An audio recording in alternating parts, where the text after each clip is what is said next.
অবশেষে নিজের বাড়ি চলে আসলাম। আসলে নিজের বাড়ি বললে ভুল হবে, মেয়েদের কোনো নিজের বাড়ি হয় না। যতদিন পর্যন্ত বাপের বাড়ি থাকি ওইটা হলো বাপের বাড়ি, আর তারপর যখন শ্বশুর বাড়ি আসি তখন হয় শ্বশুর বাড়ি। মানে মেয়েদের নিজস্ব কোনো বাড়ি হয় না, বলতে পারি না যে এই বাড়িটা আমার।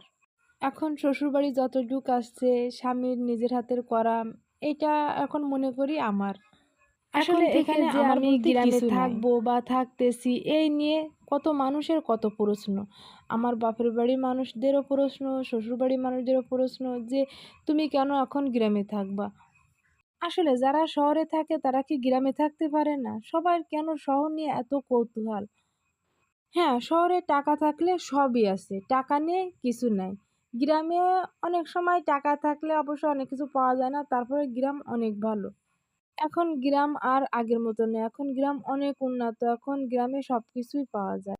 আরেকটা জিনিস, যতক্ষণ নিজের মনের মতন করে না নিতে পারবেন বা নিজের মনে থেকে আপন করে না নিতে পারবেন যে এই জিনিসটা আমার, ততক্ষণ দেখবেন আপনার সেই জায়গা মন টেকবে না।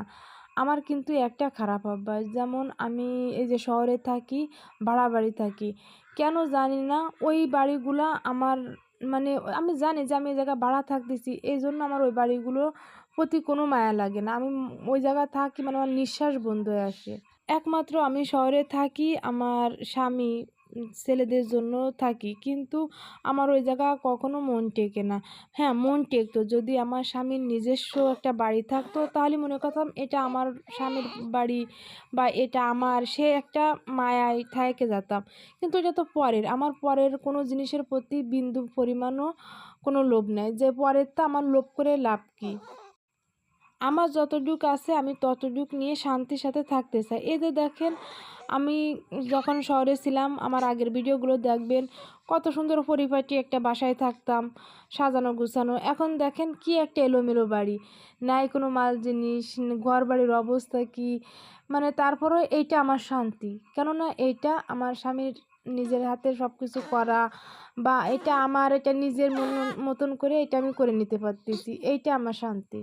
আসলে বাড়িটা এরকম থাকবে না, কিছুদিনের ভিতর মিস্ত্রি আসবে, আইসে আমাদের অনেক কাজ বাকি আছে। আমরা করোনার ভিতর 2 বছর যখন এ জায়গায় ছিলাম তখন কিছু কাজ করেছি, পরে আবার চলে গেলাম, এই জন্য কাজ অফ ছিল, কোনো কাজ করা হয়নি আমাদের এখনও ঘরে।